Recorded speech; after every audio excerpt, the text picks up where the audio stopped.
Craig? Thanks.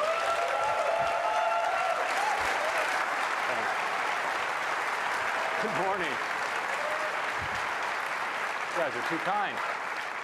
Good morning. Let's talk about OS X. Our latest release, Mountain Lion, is the 9th of our big cat named releases in just over a decade. As we turn our attention now toward the 10th, we've hit a real issue. We do not want to be the first software in history to be delayed due to a dwindling supply of cats. Now, fortunately, we do have a creative group at Apple, and we can think out of the box. And so we thought maybe we could take this lion thing in a different direction. So I'm proud to present to you today OS X Sea Lion. What do you think?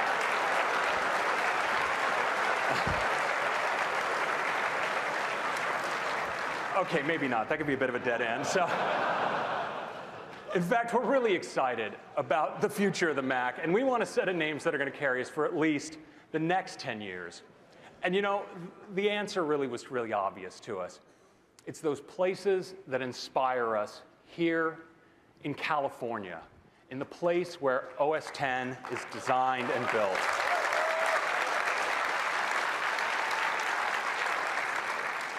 So for our first California-themed release, we went just outside our backyard, just off the coast, to a place with some of the biggest waves and most extreme surfing in all of North America, OS X Mavericks.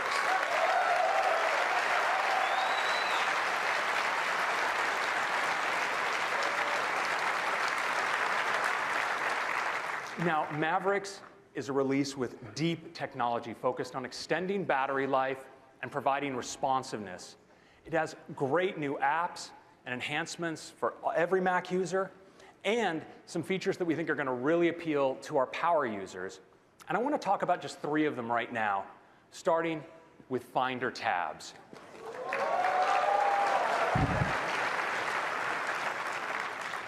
Sounds like you guys know how this is going to work. So, you, of course, can work in the Finder with multiple windows. It's a very powerful tool. But now you can draw all those windows together in tabs.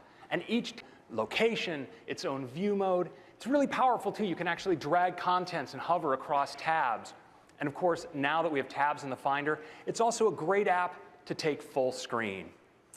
Next, tagging. Yes. That guy. We're bringing tagging to the Mac. So now, when you save a document, in addition to providing its location and name, you can tag it. And when you do, it'll appear right in the Finder sidebar.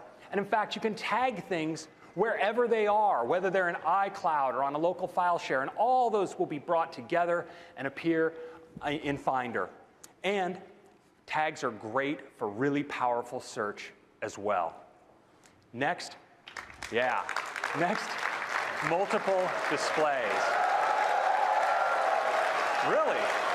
All right. The Mac, of course, we're not giving you all the free multiple display here. This is software. So with multiple displays in the Mac, it's always been a powerful way to spread out your work. But now, in Mavericks, you can get at your menus across multiple displays. You can summon your dock across multiple displays. And when you take a window full screen on one display, it doesn't mess with your desktop on the other display.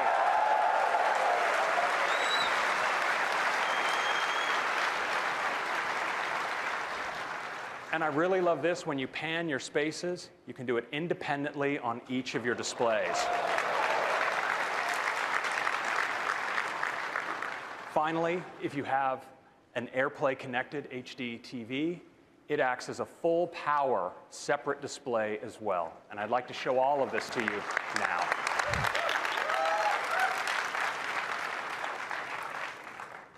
All right, let's take our first look here at Mavericks.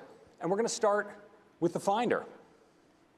So here's Finder environment. I got a lot going on, a lot of windows, a lot of different locations. I'm going to go up here to the window menu, and let's merge all my windows. Just like that, they hop into a set of tabs. Now, of course, these tabs have different locations, different view settings for each of those locations.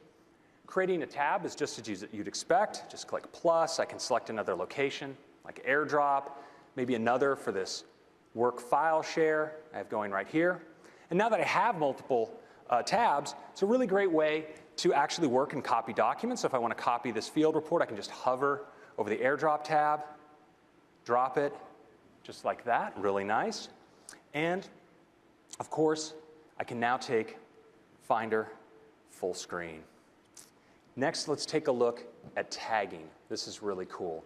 So as I go to save a document, you notice I can give it a name, like let's say project plan. And in addition to its location, in this case I'm going to save it in iCloud, I can also give it a tag from any of the tags I've made up. So I'm going to call this document important. It looks pretty important to me.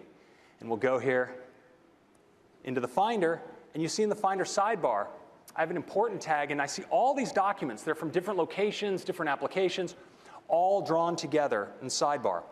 We have other tags I've given things for things that are draft and in review. Now, of course, with tags, I can assign multiple tags to the same document. That's part of the power of tags. So I go here, and I'm going to say this one is also in review. And you notice as I assign that tag, it now appears in that location as well. And if I want to assign a totally new tag, I want to make up a tag on the fly, I can just type it right here. This is a website project I'm working on. It says create new tag website. And just like that, I've created a new tag, and you can see it right here in the Finder. I can give that tag a color, of course.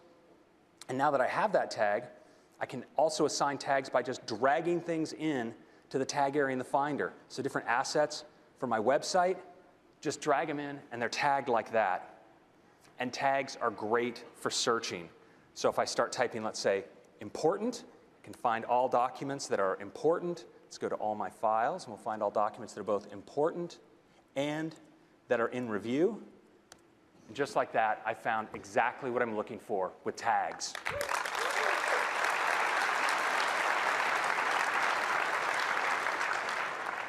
Next, let's take a look at multiple displays. I'm going to open up some of the kind of windows that I'm often working with. We'll open up iPhoto here, maybe a keynote presentation.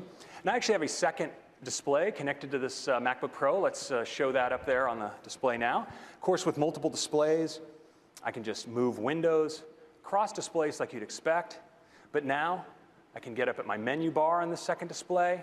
If I go down to the bottom, I can summon the dock just like that. If I want to open an app on the second display, I can just open it on the dock here. And here's iTunes.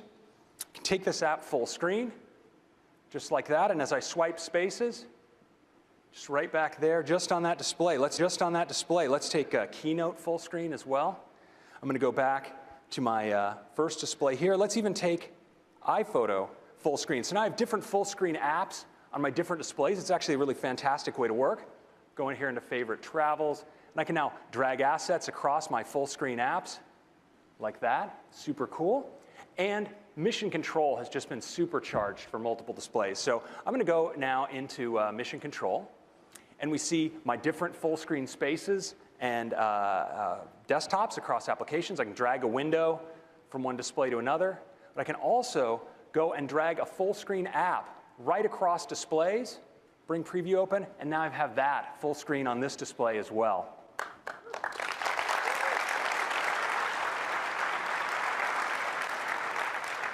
Finally, I actually have an Apple TV around here. Let's bring that into play. So here's my Apple TV. Now, this is pretty over the top. So I can actually go here into AirPlay. I'm going to connect to this Apple TV. So now it's a full power display as well. You can see I have my menu bar and my dock. I can go over here and get at my dock here. And I can go into Mission Control even. And I can go get a window across that other display. We'll just drag Keynote over here, right onto my Apple TV, and open it up. There it is, full displays in Mavericks.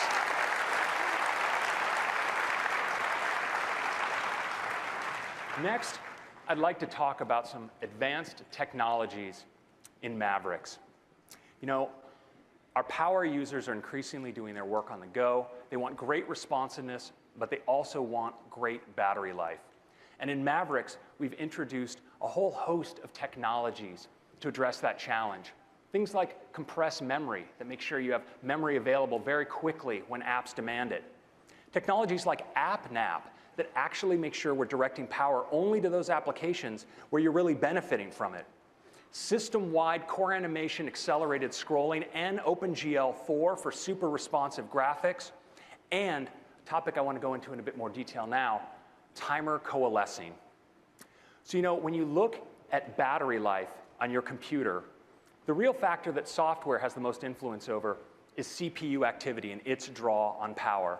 And if you look at what your system is doing at any given time, what you'll see as you look under the hood is not a smooth line, but actually hundreds of interrupts occurring per second where the system is going from a power-efficient sleep state up to a state of high power use and back down. And all of those transitions actually consume a lot of power. Well, in Mavericks, we intelligently align all of that work, reducing those number of transitions. This, in combination with technologies like AppNap and other power optimizations, reduce CPU utilization activity for these kinds of scenarios up to 72%. It's pretty awesome.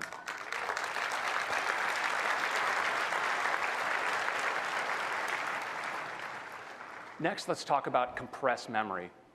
Nothing affects the performance of your Mac, the responsiveness more of a Mac that's under load than its ability to provide free memory to an app. Now, typically, when you look at your app runtime, all your memory isn't active. In fact, a subset of your memory is actively being used, and others is memory we have to keep around but isn't being used by the app.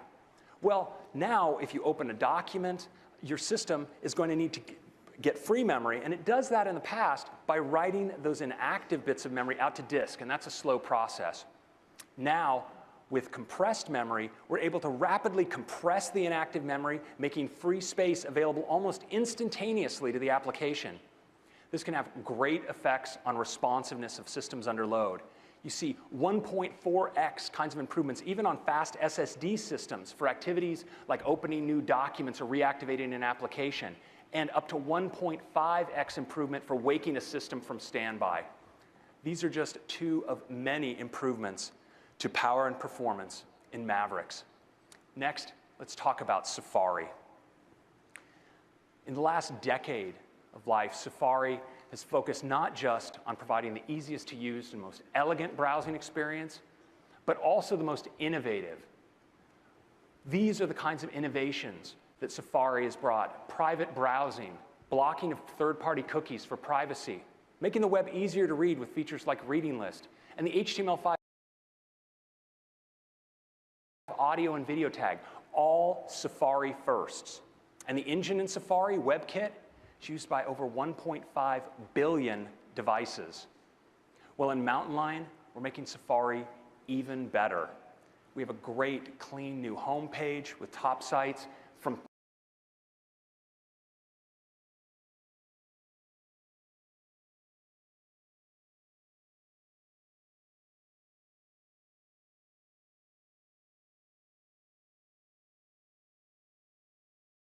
there you can get at a great sidebar where you have access to all of your bookmarks, and you can browse right from your bookmarks.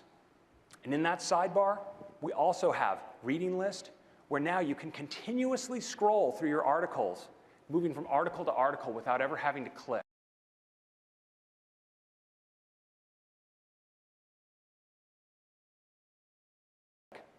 And a great new feature called Shared Links, where you see all of the links shared by people you're following on Twitter and LinkedIn. You can browse them right here. Now, in addition to these end user improvements, there's also a lot going on under the hood.